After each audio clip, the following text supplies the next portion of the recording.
this video, I'm going to talk about what even is autism and do a brief overview on that.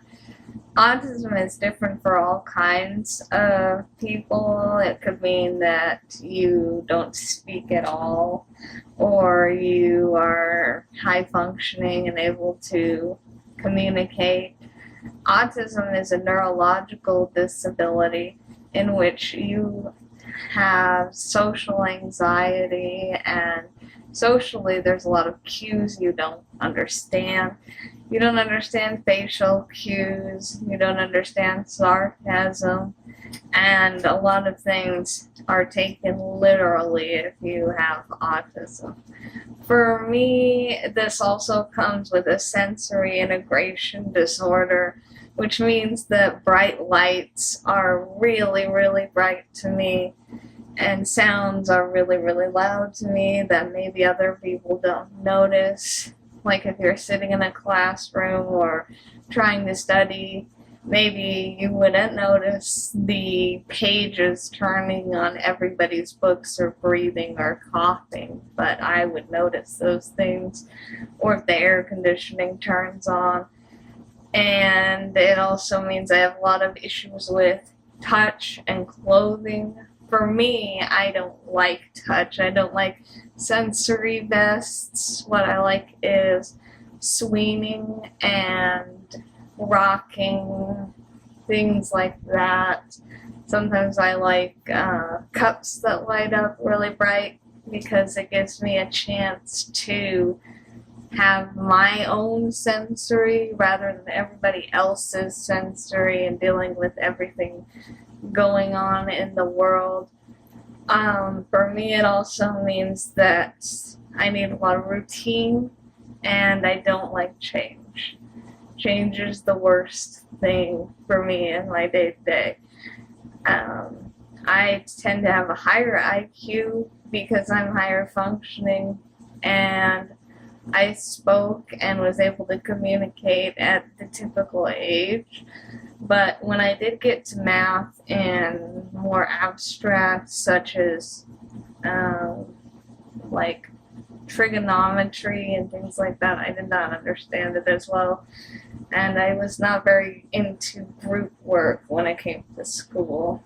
I also developed bipolar because there's a lot of different patterns in your brain when you have autism, and it can make you more prone to bipolar. So I have my foot a little bit in the door of emotional disabilities because this is considered an emotional disability.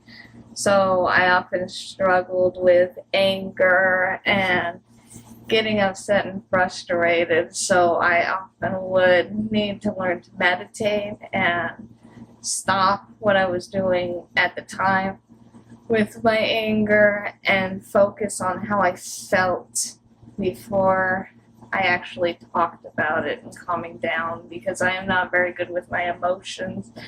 But a lot of my autism, sensory, and bipolar issues run together, so a lot of it is a mixture of a lot of things. And what it means to me personally is I kind of have to get through the day by doing sensory and being on a sensory diet, which means when I'm driving in the car, I like to hit the steering wheel and I like to listen to music.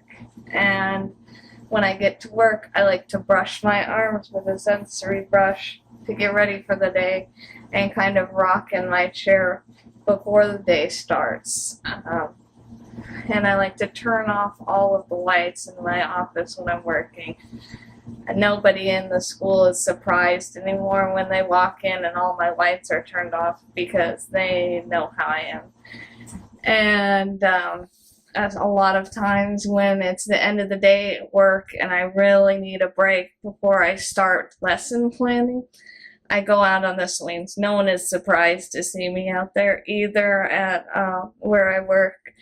So a lot of the difficulties, besides getting sensory into your day, is fatigue and dealing with change. Working for the education system there's a lot of change in my life that I could not have handled when I was growing up. And when I was growing up, it was kind of like each big major thing in my life was to prepare me for the next thing. So when I got to a really difficult thing and I really wanted to give up, I would lock in on the good qualities of autism, which is being incredibly stubborn and being able to see a difficulty as a new thing that I just had to learn to deal with and get over. Whether it was learning to wear a bra for the first time, or learning how to deal with dating, or a new teacher that I didn't like, or dealing with someone who was really stupid and ignorant that maybe worked for certain organizations and didn't see me as a person, but just saw me as some person with autism. And so I would deal with different things, and I'll go into them in more detail on later videos. But each thing, kind of at the time, I hated, and I didn't want to deal with it, and I wanted to give up, and I didn't know why I was going through this, because I didn't know I was autistic until I was 17. And when I found out what it was, I was like, thank goodness, because I didn't know that there was something going on with me that a lot of people go through. A lot of times I try to see hope in a situation, hope that what I'm going through at the time will prepare me for something later. And just knowing that a lot of other people are going through similar things like me. And I had to learn that there are just some people that are never gonna like you because you have autism. There are some people that you're gonna meet that's amazing, and they love working with you and your disability. And I also get through day to day by putting stuff in my life that I know is gonna be an everyday routine, and focusing on the things that do go right that day. Because the world is not a perfect place, especially if you have autism. There's a lot of change, there's a lot of random stuff in your schedule that changes, like, oh, we have an assembly this day, or oh, we have this to do this day, or a kid is freaking out in the hallway and we need to deal with that. And so I know I'm going to get the exact same parking spot every day. I know when I put money into a vending machine that I'm going to get the water that I want. I know that I'm going to get to wake up and see my husband and daughter in the morning. And I know that the things that I put in my lunch are going to be the same thing. And so I try to focus on things that are able to not change. And I focus on that part. And by keeping certain things the same, I can keep myself from going insane. I also do a lot of meditation and sensory to just get through the day. Which, as I said, a lot of autism is stemming and doing things repetitively because you're overwhelmed, and in my experience, you're in need of your own stimulation and your own sensory that you provide, because you can finally go on the swing or listen to music. It's an input of your sensory that you are in control of.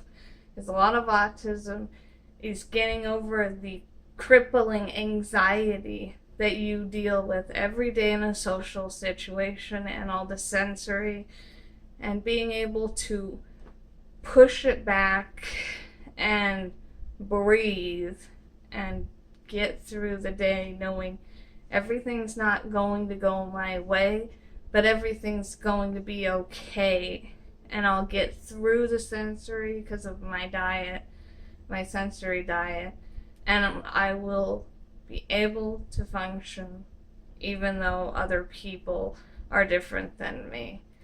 And just being happy in the fact that you can have a disability that is an ability. And I didn't understand that at first, and I didn't want to talk about having autism. I thought I was weird because I had this thing about me that made me like a freak, I thought. But I saw it as kind of, I'm just a little bit quirkier than everybody else. And when I was working at my school, that I knew I wanted to get a job in as a teacher. When I was working as a para and doing my student teacher, I had a teacher who I confided with the fact that I had autism with her. And she said, "Oh, well, that's great, because I have a student coming in with Asperger's and I have no idea how to reach out." And I finally saw for the first time that this disability that I had is kind of like having a superpower sometimes. That you maybe have a superpower where you're hearing everything and everything seems like chaos in your head. But there are also strong points in having this disability. There was a student that came in that wouldn't even talk to anybody, and he sat at the back where I was sitting, because I was doing my observation for student teaching. And he saw that I was wearing a Lego watch. And because he saw something from his own world that he lives in, because everybody with autism has their own little world that they're living in. And the only way that you are going to be able to connect with them is if you go into their world a little bit and show them that they are safe and they can come into your world and not get hurt. And when he saw that I had the watch on, he talked to me about Minecraft, which is a very popular thing with kids with autism because you can put together pieces. It's kind of something that helps in the world, and it's a game that they love a lot.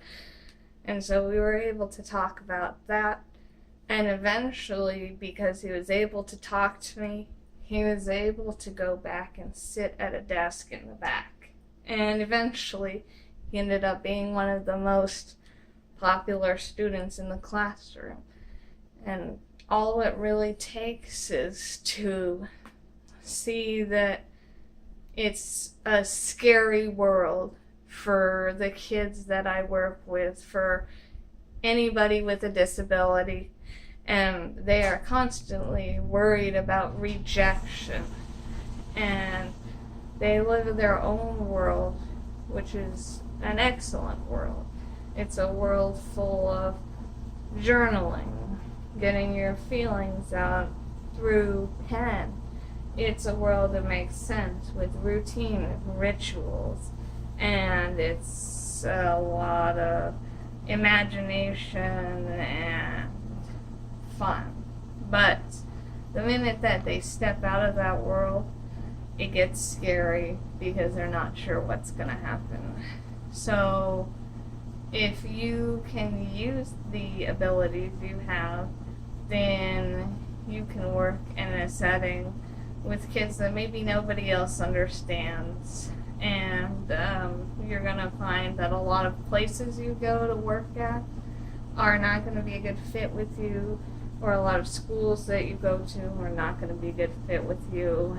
And you have to find a place where you fit, because not everybody fits everywhere. And I went to a lot of retail jobs and different places at different companies that didn't work out, and I found my fit in education. And everyone at the school knows how I am and knows that I'm interesting, and the people I work with have a lot of experience with autism, and they know exactly how I am. So when I come into work, I know that I fit there. And and I can use my disability to help other students, and that's how I get through my day. So please don't forget to comment on anything you would like me to talk about. I'll go into more detail on specifics in my other videos, and share this video with anyone who might find it helpful.